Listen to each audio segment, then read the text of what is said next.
подготовили обращение, под которым-то люди-то и подписались. Я хочу вам зачитать ее. Президенту Украины Януковичу, премьер-министру Украины Азарову, председателю Совета министров Автономной Республики Крым Могилеву. Обращение.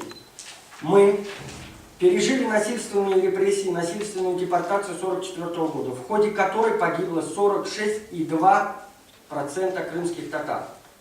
Крымско-татарский народ был полностью ограблен.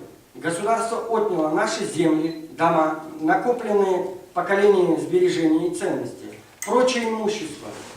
Ничего из отнятого не было ни возвращено, ни возмещено, ни компенсировано. И вот мы вернулись.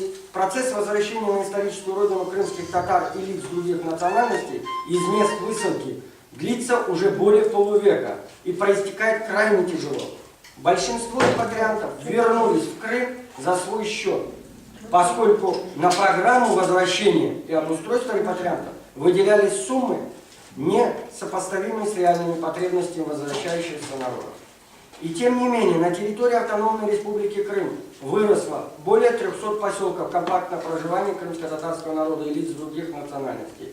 Из 100% застройщиков в Крыму более 80 являются крымско-татарские семьи.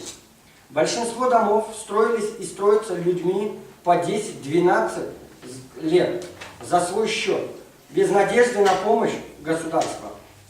Именно отсутствием финансов и вызваны столь длительные сроки строительства, а также использование домов, не введенных в эксплуатацию.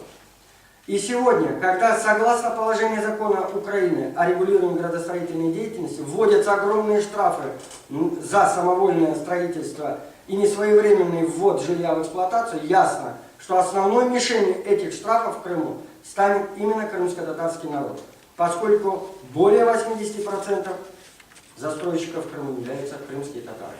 Таким образом, складывается ситуация, когда дважды ограбленный крымско-татарский народ вновь становится объектом узаконенного грабежа и вымогательства средств.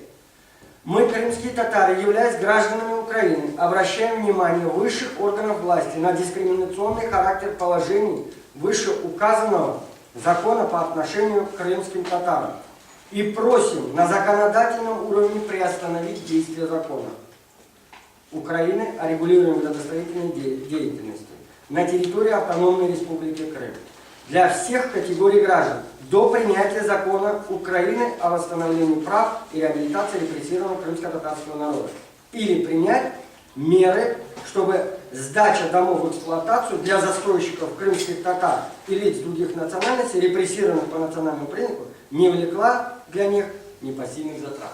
То есть это нормальное цивилизованное обращение. Уже по итогам, будем говорить, бездеятельности всех наших крымских народных депутатов, которые прекрасно знают положение дел в Крыму.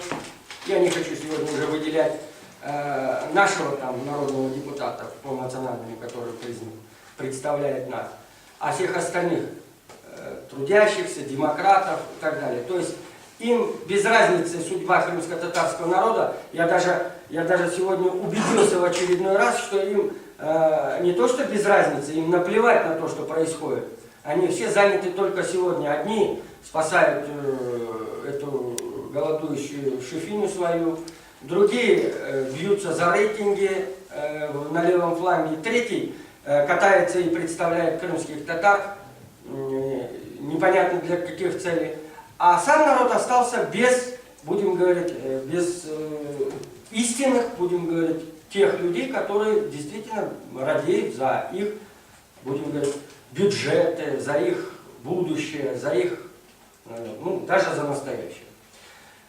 Если есть вопросы, я в принципе провел вот такой некий экскурс, может быть он немножко сумбурный. Тема очень животрепещущая, она очень объемная, и я бы хотел, чтобы, задавая журналисты, я бы постарался и представлю вам гостей, кто это и почему они здесь сидят. И я бы постарался ответить на все ваши вопросы. Пожалуйста.